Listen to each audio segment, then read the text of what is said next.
Just flat out say it. Give it to me. If the Warriors had to do it over again, they wouldn't have gotten Durant. And I think the facts bear that out. What is your response to KD? I'm at a loss for words. No, you? I'm at a loss for words. Never happened? But you know what, Skip? KD, normally I would jump in your ass with both feet today. Uh-oh. Because I don't like being called ignorant. I would think But I'm gonna let it slide. I'm gonna let it slide. I'm gonna see you, and we'll have a conversation, and we'll talk like civilized young men. And so to try to, point the finger and say, oh man, I left because of him, like, get the fuck out of here. Like, and I still love K, you know what I'm saying? Like, his feelings about me may not be the same, but I'll ride for him for the rest of my life. You know what I'm saying? Like, I got that type of love for that brother. You know what I'm saying? But Skip ain't me, and I ain't Skip. I'm not having that. But I will say this lastly. You don't want to make an enemy out of me. All right, man. Kevin Durant, he's easily one of the most polarizing, fascinating players I've ever seen in my entire life. We're talking about a player that, when healthy, is arguably the best in the league, yet he will have a heated debate on Twitter with a 12, 11, 10-year-old. Like, this is Kevin Durant. With KD's career, it's almost like you have three sides. You have one side that absolutely hates him and will never accept his move, any of his championships. They can't stand him. You have another side that loves him, mainly Golden State fans. And the last side that's kind of neutral, the side I fall in, where I don't necessarily love his path, but I appreciate and accept his awards and his championships because, bro, they're earned. In this video, I want to talk about some of what I believe to be the underrated parts of KD's career, some of the bad parts, the negative parts, and ultimately why his career is just one big ass dilemma. The stuff about him going to Golden State, that's all true. Like, traitor, weak, gravy train, that's all true. Is it weak that he went there? Yeah, I think the general consensus is, yeah, it's weak. You went to the best team in the league. You know? A traitor? Yeah. Look at what you did to Oklahoma City. Okay. Gravy train. Yeah, jumping on the bandwagon here. I like that. Those are real reactions there. As we all know, Kevin Durant infamously chose Golden State, and we hated the hell out of him for it. What made it look even worse is kind of the exact same thing LeBron went through, how he left and how bad he was when he left. Kevin Durant, he's known for being an extremely efficient scorer. Like, that's what makes him so good to me. All he needs is about 16, 17 shots and maybe a few fouls, and he can average 25. But in that last series he played in with OKC against Golden State, the series where they blew the 3-1 lead, KD was abnormally off, and I mean way off. It's so easy to just blame Russell Westbrook and say, bro, Russell Westbrook ran him out of town. He played terrible against Golden State and all that. And trust me, he deserves some blame. But KD was trash too. After literally just shooting 50% from the field for the past 4 seasons consecutively in OKC, this man shot under 40% for the last 4 games and ultimately blew the 3-1 lead. That's not KD, bro. Then once he went to Golden State, and what kind of hurt his Golden State legacy and the biggest difference between his decision versus LeBron's is how good Golden State was before he got there, and most importantly when he was there and he was injured. Before LeBron got to Miami, they were basically just keeping their head above water and damn near wasting D-Wade's prime with first round exits, second round exits, and all that. And then once he got there, they were 9-9 in the games LeBron didn't play. Even when he went back to Cleveland, the Cavs were a dumpster fire before LeBron got there. Even with the #1 pick, picking Kyrie Irving, having the #4 pick in the same draft, picking Tristan Thompson, having Dion Waiters, they were trash. And in the games Bron didn't play in those 4 years, bro, they were 4-23, just terrible. And what does that do? It makes LeBron look good. Meanwhile, in Golden State, the Warriors were 73-9 the year before Kevin Durant got there, literally broke the record. And while he was there, this makes it look even worse. When Kevin Durant didn't play and Steph Curry did, they were 36-9. That's like a 65 win pace in an 82 game season. So it just don't make KD look too good, bro. Even if you bring it up to their current teams, the Lakers, they're 48-72 in the games where LeBron don't play. Do you know what the Nets record is this year when Kevin Durant doesn't play? Bro, they're 21-8. Literally 19-3 in the last 22 games without Kevin Durant. It's just not a good look.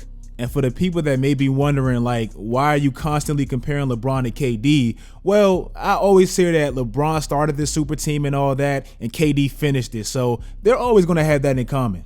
Now, this isn't a KD hate video at all. Like, I'm just trying to give you guys both sides. So let me start defending Kevin Durant and talk about some of the more underrated parts that I don't feel like people really talk about. How can you fault somebody that wants to win? I can't believe y'all even still mad at this man. It's been 2 whole seasons that went by, and y'all still mad at this man. He was great in OKC. He was great in OKC. And he was great in OKC. I literally just made a video about this last summer. We all hate KD for going to Golden State and now Brooklyn and all that. But it's like once he made that initial move to go to Golden State, we completely fogged out how dominant and how great his legacy actually was in OKC.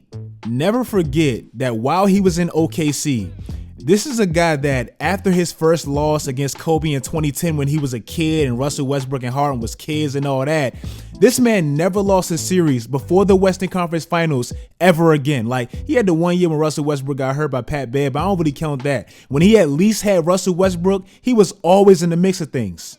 Also, and this is another very interesting fact that I don't think most people know, every single team that beat KD in the playoffs while he was in OKC, the following season or the season after that, he got his revenge on every single team outside of Miami, because obviously he never seen Miami back in the finals, and Golden State because he went to Golden State. But every other team that beat him the following year or the year after that, he got his revenge. Also, outside of consistently making deep playoff runs, he always had his team at least a 50 to 55, 60 win pace. Give him credit for that too. And I don't mean to rain on, Russell Westbrook's parade, because he's been playing great recently. And I don't want to talk about Russell Westbrook, but this is just the facts. Kevin Durant is the only star that ever played with Russell Westbrook and worked. The only one. I feel like Russell Westbrook is a player that always plays best when he has his own team and basically a bunch of shooters and probably a big around him. Like, that's Russell Westbrook. KD is the only star that played with him and made real championship runs with Russell Westbrook. Now, let's talk about KD and Golden State. What more could you have done to slow Kevin down, especially in the first half?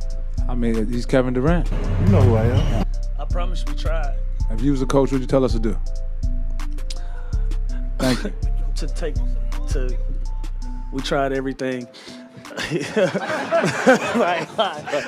So Kevin Durant, he had arguably, you can hate him, love him, whatever, but this man had arguably the greatest single performance in NBA Finals history, at least in my lifetime. Like, I've never seen a player dominate as efficient as Kevin Durant did in 2017. I know the players he played with. I know the players he played against. I understand all that. I understand his circumstance. But regardless, this man is the only and the first player in NBA history to average over 35 points on 50, 47, 90 splits. Bro, that's not real, bro. Like, that's video game stuff. And lastly, and I really want you guys to hear this point, so stick around real quick, man. Like, this is going to be the best point I probably make all video. Who is the most hated champion of the last decade? We've been talking about him all video. We all know Kevin Durant, and we know why. Now, who is the most loved, appreciated champion of the last decade? I'm gonna give you some time to think about it.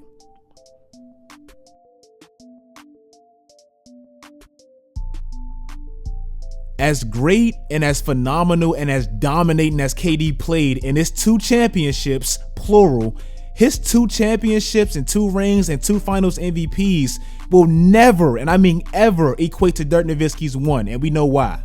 But the crazy thing about that, and I'm not saying I believe that, that's just how typical NBA fans view it.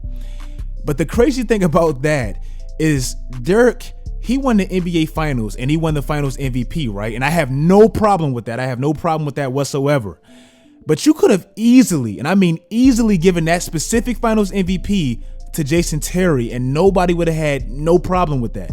In the 2011 Finals, for some that's too young to remember, or you just didn't watch basketball back then or whatever, The Mavericks fell down 2-1 to the Miami Heat, right?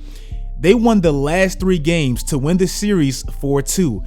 In those last 3 games, if you watched and know the numbers and all that, it was Jason Terry and JJ Barea and players like that was really embarrassing LeBron and outscoring LeBron and hitting big threes and all that. It really wasn't Dirk Nowitzki. Meanwhile, Kevin Durant had arguably one of the greatest finals performances of all time, and it gets blurred out, ignored, it doesn't count because of the team and the situation he was in.